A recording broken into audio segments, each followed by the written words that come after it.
오늘 저는 히브리서 11장 4절의 말씀에 의지해서 더 나은 제사를 드리자, 더 나은 제사를 하나님께 드리자라는 주제로 함께 은혜를 나누고자 합니다. 성경에 많은 사람들이 등장을 하잖아요. 그 사람들 중에 하나님께 쓰임받은 사람들, 하나님의 축복을 받은 사람들, 하나님의 은혜를 체험한 사람들, 이 사람들에게는 한 가지 공통점이 있어요. 그것은 무엇일까? 그것은 바로 예배가 그들의 삶의 중심이 되었다는 거죠.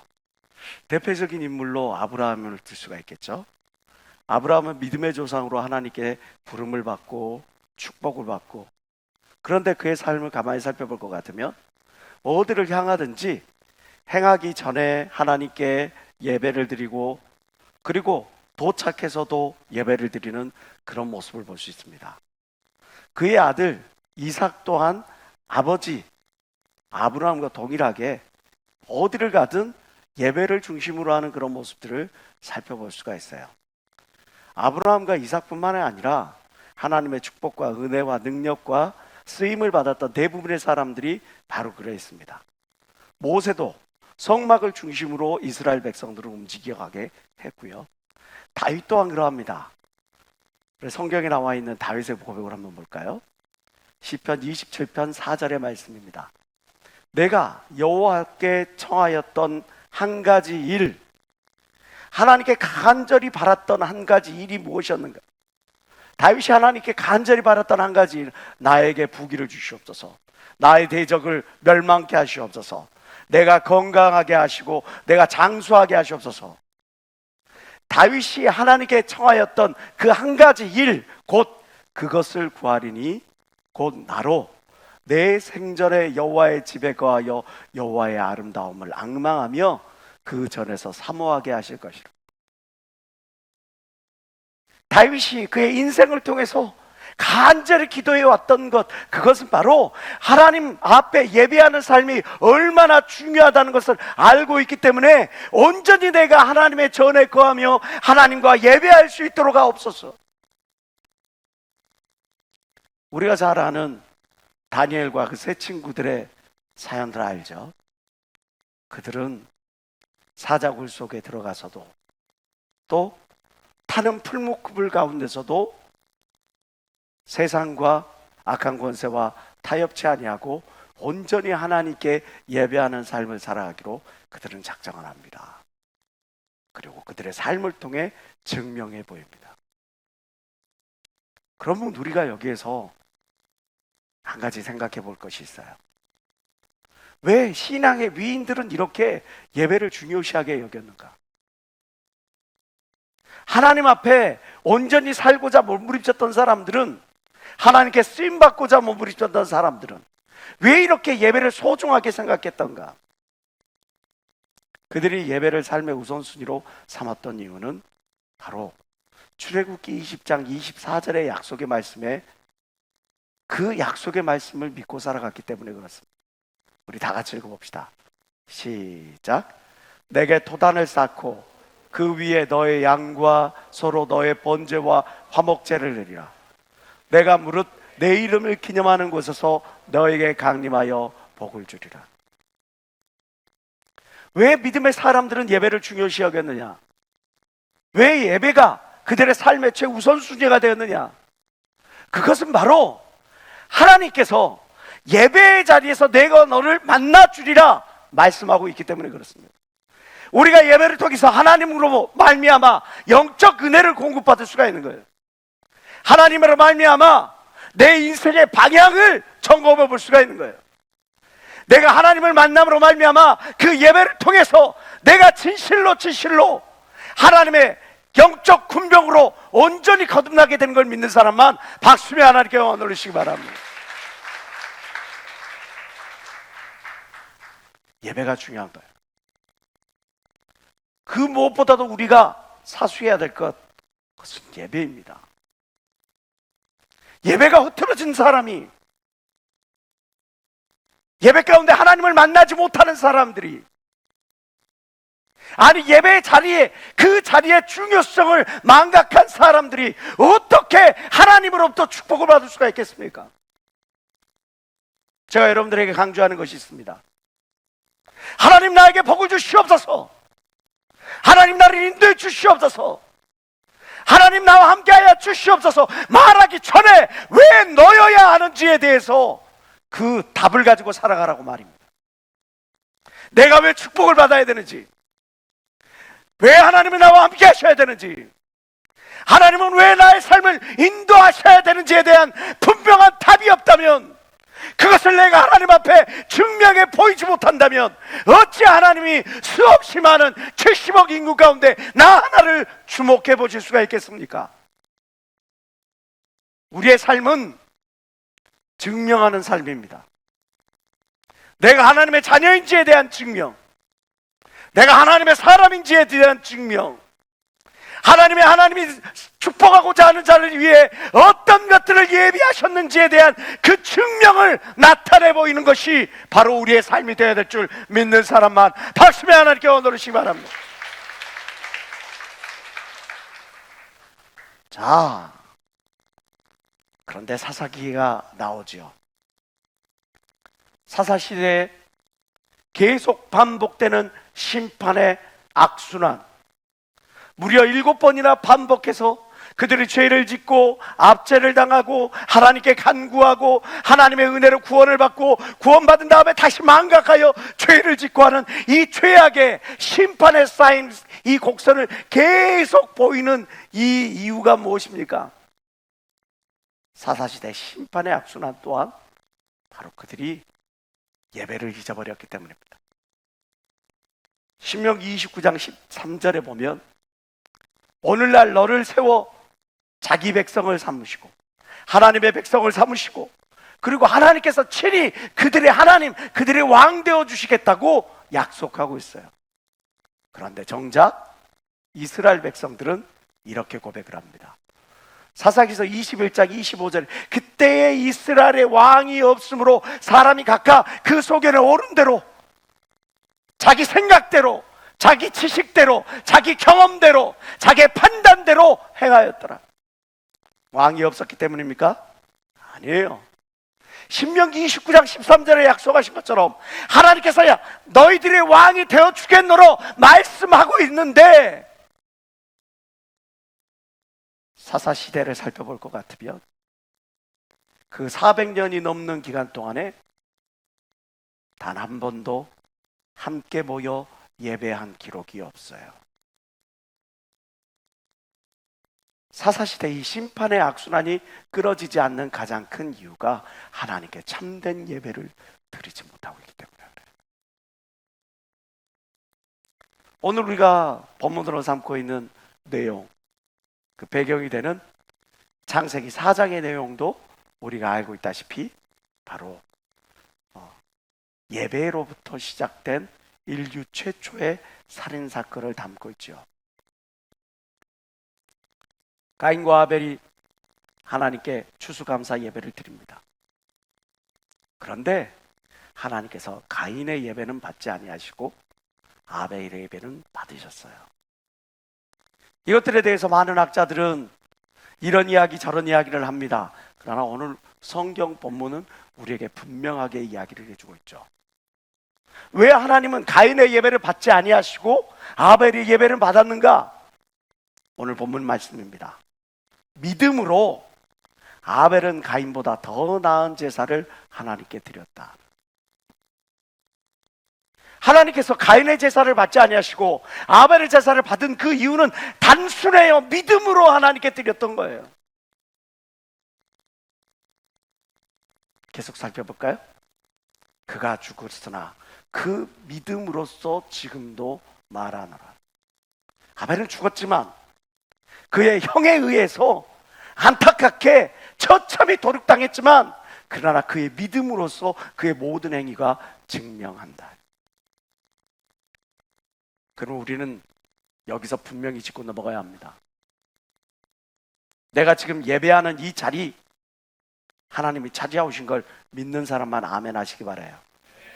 그런데 정작 똑같이 예배하는 이 자리에서 어떤 이의 예배는 연락이 되나 어떤 이의 예배는 하나님께서 연락하지 아니하셔. 무엇 때문에? 믿음으로 드려졌느냐의 여부 때문에. 그러면 아벨이 드린 믿음의 예배라고 하는 것은 어떤 예배인 것인가? 성경 히브리서 11장 4절과 창세기 4장 약속의 말씀에 의지해서 믿음으로 드리는 더 나은 제사란 무엇인가에 대해서 우리가 분명히 알고 돌아가야 앞으로의 우리의 삶에, 우리에게 드려지는 모든 예배를 하나님이 받으실 줄 믿어요. 자, 그러면 믿음으로 드려지는 예배란 어떤 예배인가? 그것은 온 마음 다해 드리는 예배예요. 지금 이 자리에 여러분들도 남는 시간에 이 자리에 나온 거 아닌 거 압니다. 놀고 싶고 즐기고 싶고 누리고 싶은 이 시간에 이 자리에 나왔어요. 주일이라고 하는 시간, 정말 어떻게 보면 요즘에는 토요일까지 쉬기 때문에 잘만 날짜 선택하면 2박 3일, 3박 4일, 4박 5일 이렇게 해가지고 여행도 갈 수 있는 굉장히 좋은 조건들 많이 있어요. 그럼에도 불구하고 주일날 그 모든 것들을 내려놓고 하나님 앞에 나오는 것, 그것은 나의 최선을 하나님께 드리기 때문에 그렇죠. 창세기 4장 3절과 4절의 말씀 보겠습니다. 가인은 땅의 소산으로 제물을 삼아 여호와께 드렸고 아벨은 자기도 양의 첫 새끼와 그 기름으로 드렸다. 성경은 이야기를 합니다. 이들은 각기 자기가 농사 짓는 것, 목축하는 것, 그걸로 예배를 드리는데 중요한 사실이 있어요. 가인은 땅의 소산 중에 거기에서 그냥 있는 것 가지고 하나님께 드려요. 그런데 아벨은 양의 첫 새끼, 어떻게 말하면 자기가 드릴 수 있는 가장 최선의 것, 최고의 것을 하나님께 드린 것이죠. 이게 바로 믿음으로 드리는 예배의 첫 번째 열쇠인 겁니다. 나의 최선을 드리는 것, 내 최고의 가치를 드리는 것, 이게 바로 하나님께 더 나은 제사, 하나님이 연락하시는 믿음의 제사인 겁니다. 예배를 향한, 예배를 드리는, 예배를 드리기 위해 하나님 앞에 나와 있는 나의 마음가짐이 곧 신앙의 바로미터라는 거예요.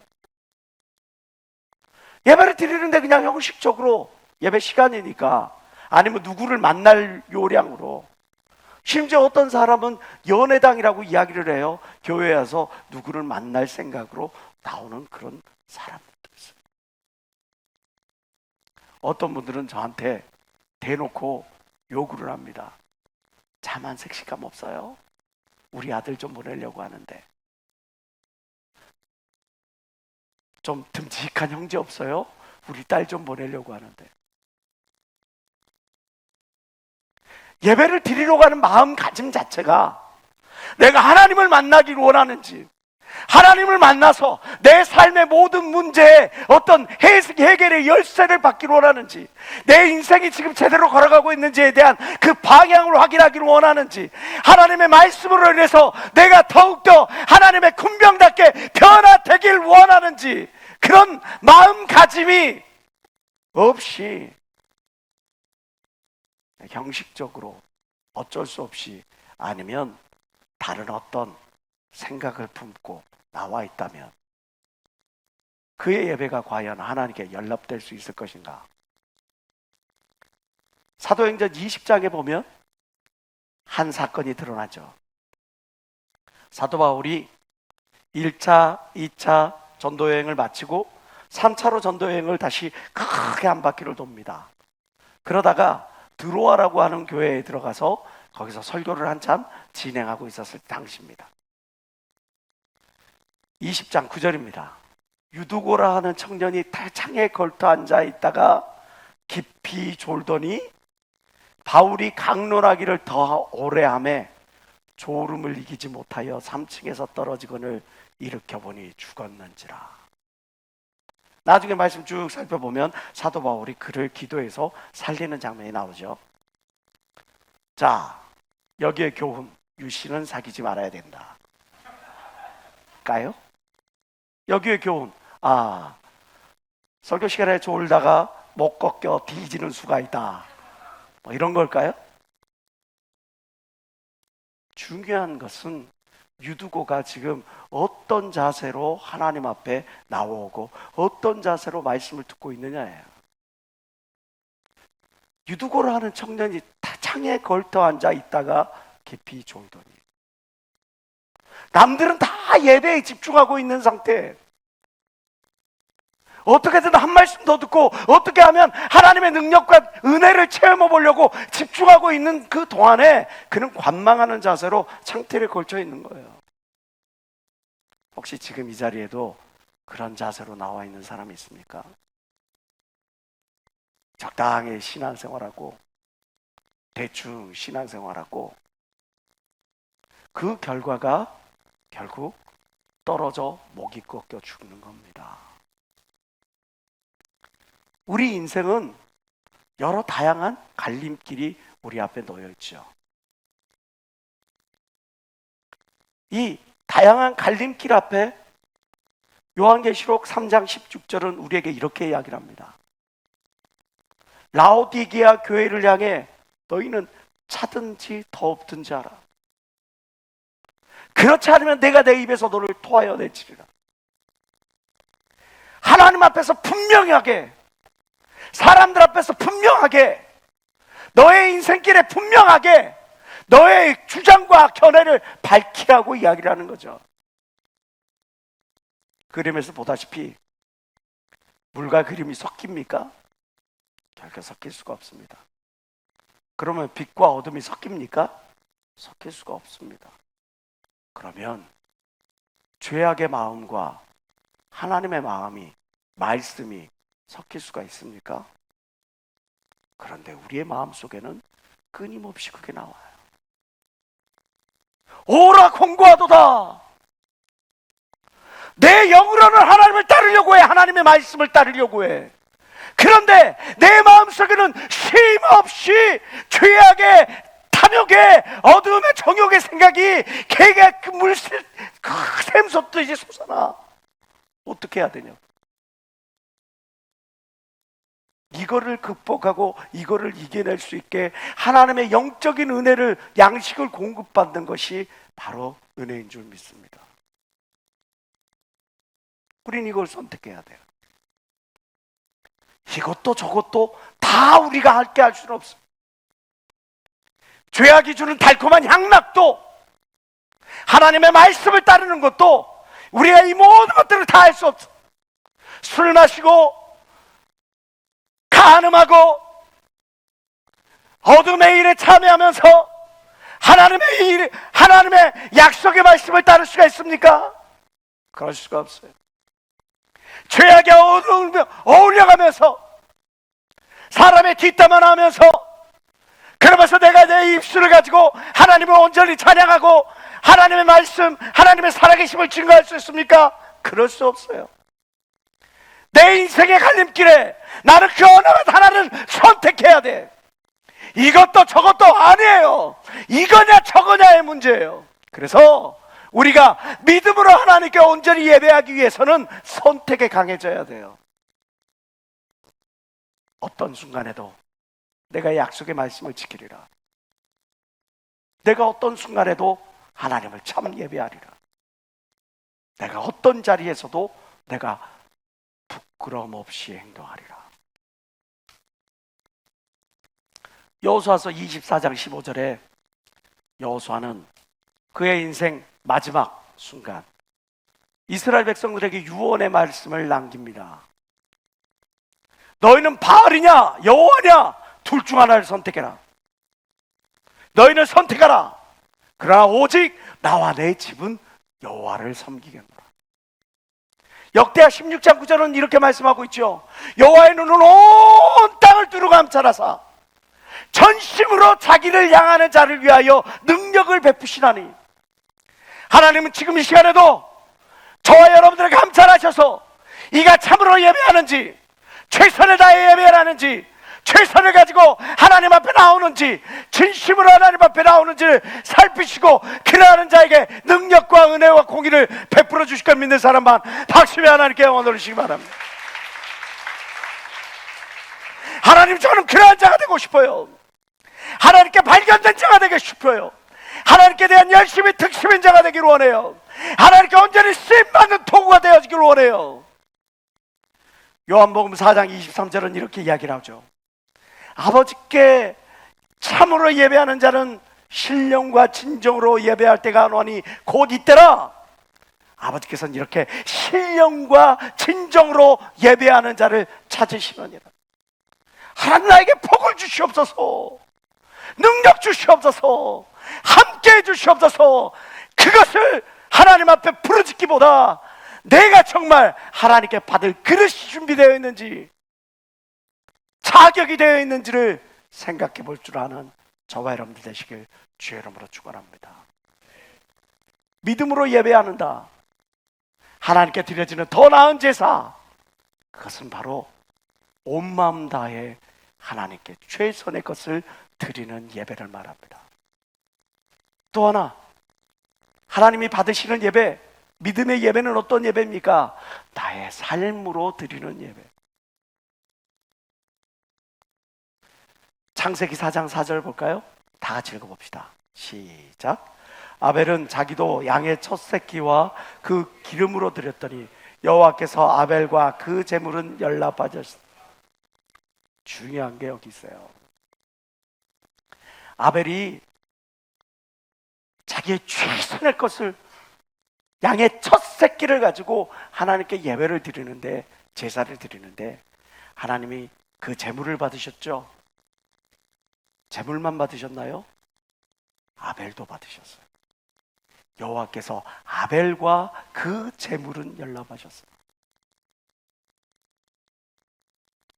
하나님이 받으시는 것은 여러분들의 헌금만을, 여러분들이 이 앞에 나와서 노래하는 그 노래만을 받으시는 게 아니라 여러분들의 삶 또한 받길 원하신다는 거예요.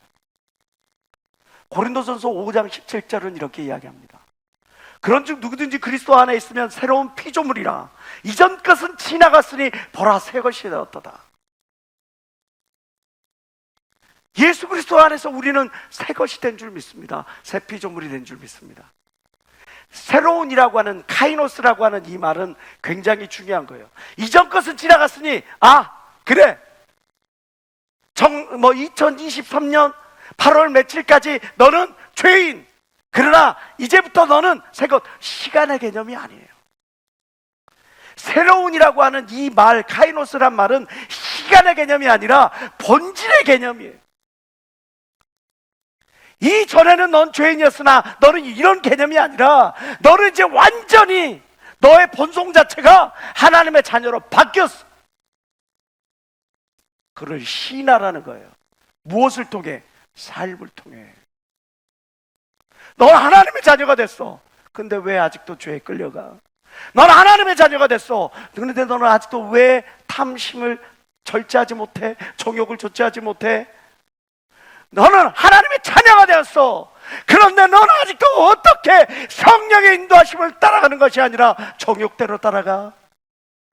로마서 12장 1절과 2절은 우리에게 이렇게 말씀합니다. 그러므로 형제들아, 내가 하나님의 모든 자비하심으로 너희를 구원하노니 너희 몸을, 무엇을? 너희 몸을 하나님이 기뻐하시는 거룩한 산제사로 드리라. 이는 너희의 드릴 영적 예배니라.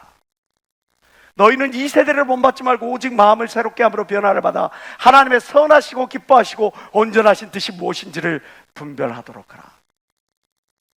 너희 몸을 거룩한 산제사로 드리라는 거예요. 야고보서 2장 18절과 21절은 우리에게 귀한 깨달음을 줍니다. 잘 아시는 말씀이죠? 함께 읽어봅시다. 시작. 혹이 가로되 너는 믿음이 있고 나는 행함이 있으니 행함이 없는 너의 믿음을 내게 보이라. 나는 행함으로 내 믿음을 너에게 보이리라. 내가 하나님은 한 분이신 줄을 믿느냐? 잘하는도다. 귀신들도 믿고 떠느니라. 아하, 허탄한 사람아, 행함이 없는 믿음이 헛것인 줄 알고자 하느냐? 다 같이 시작. 우리 조상 아브라함이 그 아들 이삭을 제단에 드릴 때 행함으로 의롭다 하심을 받은 것이 아닌. 18절 말씀 볼까요? 나는 행함으로 나의 믿음을 너희에게 보이노라. 야고보 사도는 분명하게 이야기하는 거예요. 내 삶을 가리켜 내 삶을 보고 나의 믿음을 너희들이 알아요. 하나님의 살아계심을 나타내는 교단에 소속되어 있다고 여러분들은 그러한 자긍심을 가지고 우리 함께 신앙생활에 나아가고 있잖아요. 그죠? 그러면 우리 교단 밖에 다른 교회들, 다른 지체들과 어떻게 어울릴 수 있는 그런 기회가 있을 거 아니에요. 믿지 아니하는 사람들과 어울리는 그런 기회가 있을 거 아니에요. 그러면 그 시간이 여러분의 믿음을 증명할 수 있는 그런 시간이 되어야 되지 않겠어요? 믿음 없는 우리 가족 앞에, 믿지 아니하는 친구들과 직장 동료들 앞에, 또 똑같이 신앙생활 한다고 하지만 하나님의 살아계심을 느끼지 못하고 살아가는 그 모든 사람들 앞에 여러분들 당당히 여러분들의 인생을 통해, 삶을 통해 하나님 나와 이렇게 함께 하셨어, 하나님 나의 기도를 들으셨어, 하나님 도와주셨어, 그래서 내가 이런 삶을 살고 있어, 나의 삶을 통해 이야기할 수 있어야 여러분들이 참된 크리스찬이야 말할 수 있지 않겠냐 말이에요.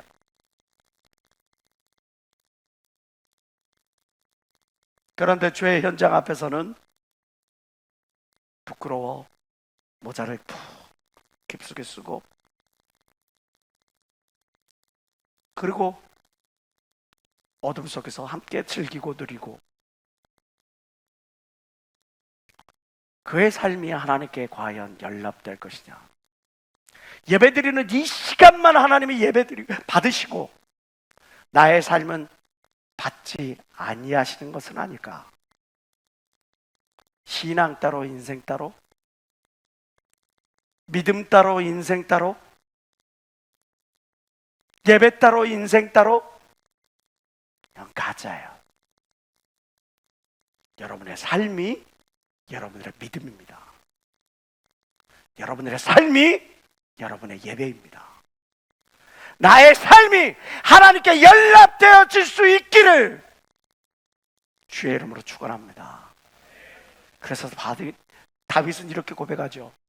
시편 19편 4절에 나의 반석이시요 나의 구속자이신 여호와여, 내 입의 모든 말과 나의 마음의 묵상이 주의 앞에 연락되기를 원하나이다.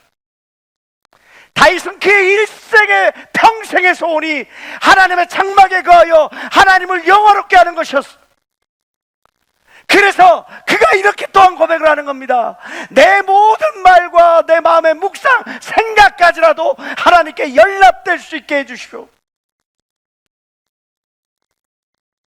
실상과 허상, 우리는 우리 눈에 보이는 것이 실상이고 우리가 살아가고 있는 현재가, 상황이 실상이라고 생각을 하고, 어떻게 보면 우리가 바라고 꿈꾸고 소망하는 비전이라고 할까요? 또 믿음이라고 할까요? 이것을 허상이라고 생각을 합니다. 그런데 성경은 이 실상과 허상을 다르게 말하고 있어요. 히브리서 11장 1절 다 같이 읽어봅시다. 시작. 믿음은 바라는 것들의 실상이요 보지 못하는 것들의 증거니. 믿음이 실상이고 우리가 느끼고 보고 누리고 살아가는 이것들은 허상이라는 거예요. 그러니까 우리가 지금 살아가고 있는 것은 아무 의미 없다는 것을 의미합니까? 그게 아니죠. 오늘 본문에서 이야기하는 것은 가장 중요한 것이 무엇이냐? 바로 우리의 믿음이어야 된다는 거예요. 그 믿음을 향해 나아가라는 거예요. 천국이 눈에 보입니까? 심판이 눈에 보입니까? 느껴집니까? 그러니까 멀리 느껴지고 아예 느낌 자체도 없으니까 우리가 마음대로 자기 소견에 오른 대로 행동하는 것 아닙니까? 내 삶이 하나님께 온전히 예배드리는 삶이 되어지고 연락되는 삶이 되기로 한다면, 나의 믿음이 실상이라는 사실을 알 때, 그걸 고백할 때, 그 믿음대로 살아갈 때 우리가 우리의 삶을 통해 증명하며 살아갈 수 있는 그런 존재가 되는 거예요. 많은 사람들이, 믿음의 사람들이 있어요. 예배에 자기의 최선을 드리고 자기의 온전한 모든 것들을 다 드리고, 뿐만 아니라 진정 예배 가운데서 하나님을 만나기 위해 몸부림쳤던, 자기의 삶이 예배가 되기 위하여 몸부림쳤던 많은 사람들이 있습니다. 그 중에 하나가 이 존 워너메이커입니다. 그가 살았던 당시 1910년대, 20년대에 그가 거느리고 있던 임직원 수가 25만 명. 그때 당시에 우리나라 조선시대 전체 인구가 얼마였냐면 1312만 명이었어요. 거의 50분의 1이 임직원이었어요. 현재 작년 기준으로 삼성전자의 임직원 수가 11만 4,750명이니까 대비해 볼 수 있죠. 얼마나 큰 기업군을 가지고 있었는지. 그에게 미국의 23대 대통령 벤자민 해리슨이 요구를 합니다. 존, 당신의 그런 탁월한 기업 경영 능력으로 우리나라를 위해 좀 헌신해줘. 최신부 장관, 오늘날로 말하면, 우리나라로 말하면 정보통신부 장관 좀 맡아줘. 그때 존 워너메이커가 이 벤자민 해리슨에게 요구했던 게 두 가지였어요. 그것은 바로 주일 성수와 주일학교 교사를 계속할 수 있게 해달라는 겁니다. 어처구니가 없죠? 그래, 미국이라는 사회는 기독교 국가니까, 기독교로 시작된, 청교도로 시작된 그런 국가니까 주일 성소는 그렇다 치더라도 자기가 섬기고 있는 교회 필라델피아까지 무려 14시간이나 워싱턴에서부터 필라델피아까지 기차를 타고 가서 거기에서 또 교사를 하고 온다래.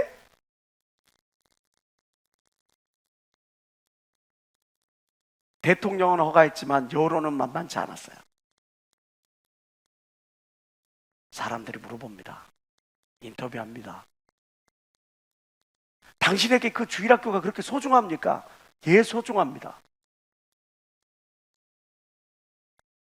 최신부 장관은 저 대통령이 나에게 임명한 것이지만 주일학교 교사는 하나님께서 나에게 주신 임명장이기 때문에 그렇습니다. 그는 19살에 주일학교 교사를 시작해서 그의 나이 85세가 될 때까지, 죽기 바로 직전까지 67년 동안 주일학교를 지켰어요. 어리석다고 말할 수 있습니까? 그는 예배가 그의 삶의 중심이었어요.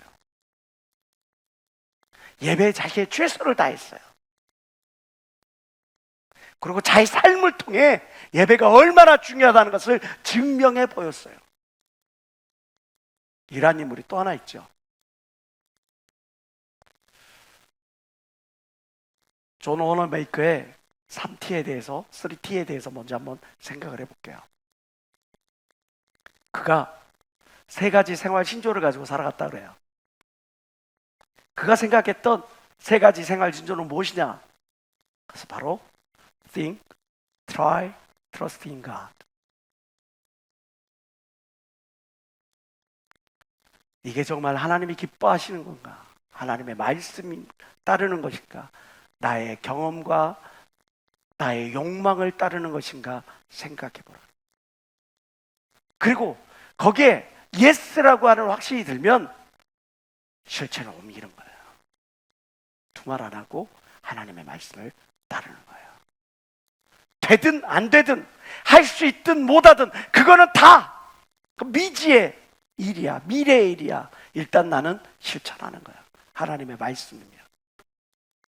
그리고 내게 능력 주시는 자 안에서 내가 무엇이든지 할 수 있으니 내가 하나님께 간구하는 거야. 하나님, 상황은 이거를 감당할 수가 없습니다. 하나님, 제 능력으로는 이걸 감당할 수가 없습니다. 하나님, 지금 현실은 이 모든 것들을 감당하기가 어렵습니다. 그러니 내가 하나님을 믿는 믿음으로 하나님의 도우심을 구하오니 하나님께서 이 모든 문제를 해결해 주십시오. 3T. 그의 생활의 신조를 가지고 이렇게 살아갈 때 그가 참으로 예배하는 삶을 살아갈 수가 있었죠. 우리가 잘 아는 한 인물, 미국의 39대 대통령이었던 지미 카터입니다. 많은 사람들은 그를 실패한 대통령이라고 이야기도 합니다. 미국에서 대통령의 성공과 실패의 기준을 뭐로 이야기를 하냐면 재선에 성공했느냐, 재선에 성공 못했느냐를 가지고 실패와 성공을 이야기를 합니다. 네, 그렇습니다. 지미 카터는 재선에 성공하지 못했습니다. 여러 이란 사태, 금융 사태, 여러 가지 일들이 벌어졌는데 그 모든 것들을 잘 컨트롤하지 못했어요. 그러나 그 누구도 그가 실패한 인생을 살아갔다고 말하지는 않습니다. 오히려 많은 사람들이 존경의 대상이 되고 있죠. 그는 극단으로 치닫는 대립과 갈등의 장소에 꼭 나아가서 피스메이커, 평화의 사절의 노릇을 했어요. 북핵 위기가 왔을 때 북한을 방문했던 적도 있을 정도로 저 중동의 문제, 아프리카의 문제, 이 모든 문제를 직접 대통령을 끝내고 난 다음에도 계속 그런 활동을 해왔던 인물이죠. 근데 이 지미 카터의 삶을 쭉 살펴보면 참 우리에게 감동을 주는 내용이 하나가 있어요. 그가 대통령 선거 유세 기간 도중에 있었던 일이에요.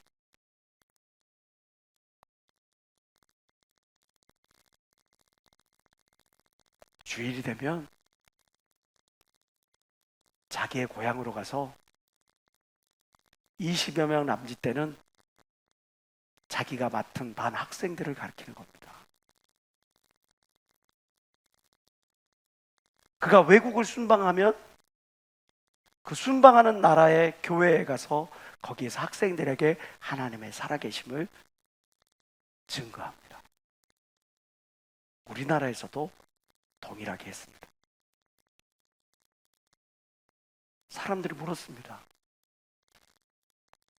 꼭 그렇게까지 해야 합니까? 그가 이렇게 이야기합니다. 내게 맡겨진 이 작은 소임이라도, 교회에서 내게 맡겨준 이 작은 소임이라도 이것이 하나님께서 내게 맡기신 사명이라는 것을 믿기 때문입니다. 믿음으로 아벨은 가인보다 더 나은 제사를 하나님께 드렸다고 이야기를 합니다. 지금 여러분들은 예배하면서 또 여러분들의 삶의 현장에서 어떤 믿음으로 나와 있습니까? 내게 그 맡겨진 직분, 임명장 쪼가리라 생각해가지고 혹시 그냥 덮어놓고 어디에 놔두는지도 모르고 그냥 이렇게 방치해버리고 살아가지는 않습니까? 혹시 나에게 어떤 부담스러운 직분 줄까봐 도망다니고 눈 안 마주치고 그렇게 살아가고 있지는 않습니까? 제가 경기교회를 담임하고 있었을 때입니다. 학생 하나가 댄스 동아리 회원이었어요. 근데 그 댄스 동아리에 초청장이 나왔어요. 그 행사에 참여하면 1인당 10만 원씩 주겠다는 거예요. 중학교 1학년에게 10만 원 굉장히 큰 돈이죠. 더더군다나 그 집은 기초수급자예요. 생활보호 대상자예요. 어머님, 아버지 모두가 장애를 앓고 있었어요. 생산할 수 있는 생산 능력이 없어요. 주일날 가서 거기서 춤 한번 추고 돌아오면 10만 원이라는 거금이 주어져요. 엄마는 가라 그래요. 내 딸은 안 간다고 합니다. 왜냐하면 그 행사하는 시간이 10시 30분 주일 예배 시간이었어요. 자기한테는 너무나 큰 돈이고 기회이지만 거기에서 입상해가지고 또 다른 데로 더 많이 팔려갈 수 있는 그런 상황이지만 거룩하게 그것을 구분했더니 하나님이 놀라운 은혜를 주셨어요. 어떤 기관단체에서 이 학생에게 3년 전에 장학금을 주는 거예요. 여러분은 정말 하나님을 위해 내 삶의 소중한 것을 내어드릴 마음의 준비를 하셨습니까? 여러분은 정말 하나님께 예배하기 위해 내가 참 크리스찬이라고 하나님을 예배하는 삶을 살아간다고 하기 위해 내 삶이 진짜 거룩하게 하나님 보시기에 아름답게 그렇게 삶을 통해 구분된 예물을 드리고 계십니까? 여러분들 기억하세요. 예배는, 주일은 드려도 되고 드려도 되지 않고 할 수 있는 선택의 개념이 아니에요. 온전히 나의 최선을 다 드려도 부족한 그 은혜의 자리인 겁니다. 죄를 신이라고도 이야기를 하고 트레스패스라고도 표현을 하죠. 여기서 트레스패스라고 이야기를 할 때는 경계선을 넘다, 무단 출입하다 라고 하는 의미입니다. 죄는 경계선을 넘는 거예요. 죄는 하나님이 정해 놓으신 울타리를 넘어서는 무단 출입하는 그런 행위입니다. 하나님께서는 우리의 삶에 여러 울타리를 만들어 놓으셨죠. 시간의 울타리를 만들어 주셨습니다. 그래서 성의를 지키게 하시고 주의를 지키게 하십니다. 물질의 울타리를 만드셨습니다. 그래서 11조를 드리게 하시고 천열매를 드리게 하시고 감사 예물을 하나님께 드리게 만드셨습니다. 생각의 울타리를 두셨습니다. 그래서 부정적인 생각을 하지 말게, 사망의 생각을 하지 말게 하셨습니다. 행동의 울타리를 주셨습니다. 그래서 우리가 거룩한 삶을 살아가게 우리에게 만드셨습니다. 하나님께서 울타리를 두신 이유는 뭡니까? 우리를 가두기 위함입니까? 아니면 여러분들이 진리 안에서 자유있게 살아가기 위함입니까? 악한 마귀는 참수하는 자요, 여러분들이 그 울타리를 벗어나는 순간에 하나님께 말할 겁니다. 저는 시간의 울타리를 벗어난 자요, 물질의 울타리를 벗어난 자요, 저는 생각의 울타리, 인생의 울타리를 벗어난 자요. 하나님께서 여러분의 울타리를 두신 것은 진리 안에서 자유롭게 살아가게 하기 위함입니다. 그러나 우리는 그 울타리를 진심으로 감사하며 살아갑니까? 병정개미가 있죠. 병정개미는요, 시각이 거의 퇴화되어 있어요. 시각이 퇴화된 이 병정개미가 먹이를 구하기 위해서 저 멀리 여행을 갔다 온다는 것은 굉장히 어려운 일입니다. 더더군다나 개미나 너무나 적기 때문에 군집생활을 하잖아요. 여러 마리가 함께 합심해서 일을 해야 합니다. 그러려면 어떻게 해야 돼요? 다행히 하나님께서는 퇴화된 시각 대신에 발달된 후각을 주셨어요. 그들의 몸에서 페로몬 향수가 나와요. 이 페로몬 향기를 따라, 앞사람을 따라 이 병정개미들은 먹이를 향해 나아가고, 그리고 앞사람의 인도함 따라 그 내뿜는 향기를 쫓아서 다시 자기 집으로 돌아오는 그런 행동을 합니다. 그런데 앞서 나아가던 이 병정개미가 어떠한 이유에서인가 길을 잃고, 그리고 길을 잘못 들어서 움직이다 보면 제자를 뱅글뱅글뱅글 도는 그런 현상이 발생하게 돼요.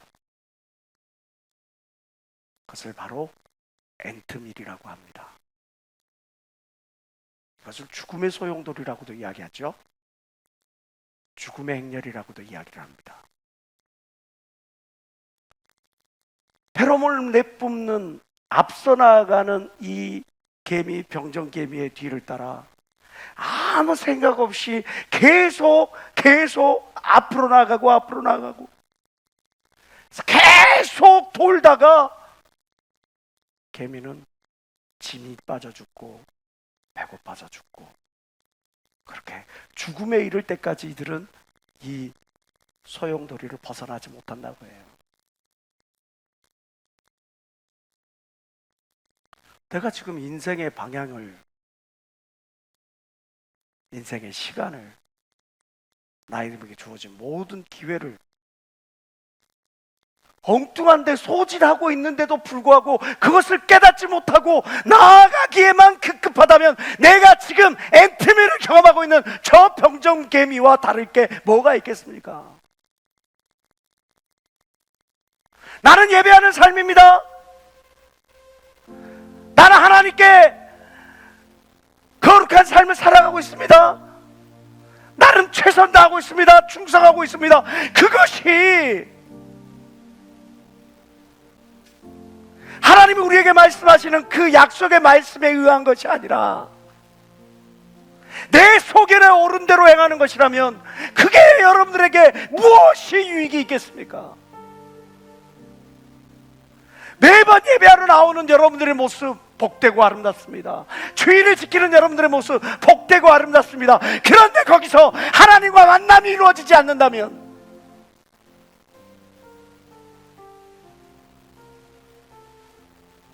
믿음으로 드려지는 예배가 아니라면,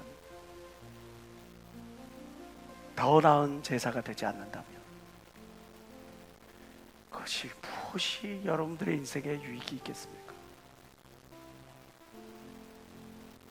엔트밀, 지금 이 자리에 죽음의 소용돌이를 경험하고 있는 그런 강팍해진 심령들은 없습니까? 살기 위해서는 탈출해야 합니다. 하나님, 이제부터 나의 최선으로 하나님께 예배할 수 있게 하시옵소서. 하나님, 이제부터 내가 하나님께 온 마음 다해 최선 다해 예배 드릴 뿐만 아니라 내가 진실로 내 삶을 통해 하나님께 예배할 수 있도록, 하나님을 증명하며 삶은 그런 삶이 되도록 도와주십시오. 믿음으로 아벨은 가인보다 더 나은 제사를 하나님께 드렸으리. 믿음으로 드려진 예배여라 하나님이 받으십니다. 내게 도단을 쌓고 그 위에 너의 양과 소로 너의 번제와 화목제를 드리라. 무릇 내 이름을 기념하는 곳에서 너에게 강림하여 복을 주리라. 지금 이 자리에 저를 통해서 하시는 이 말씀을 듣고 강팍해진 심령을 묵은 땅을 예수의 이름으로 기경하고 결단하고 돌이켜 하나님의 말씀 따라 온전하게 더 나은 예배, 믿음의 예배를 드리기를 원하는 당신을 하나님을 축복하신 겁니다. 온 마음 다해 최선을 다해 하나님께 예배하기로, 내 삶이 온전히 하나님께 연락되어지기를 그렇게 작정하는 그 심령을 통해 하나님께서 복을 주시고 은혜를 주시고 함께하는 걸 믿는 여러분 되시길 주의 이름으로 축원합니다. 제3차 통성으로 기도합니다. 주여, 주여.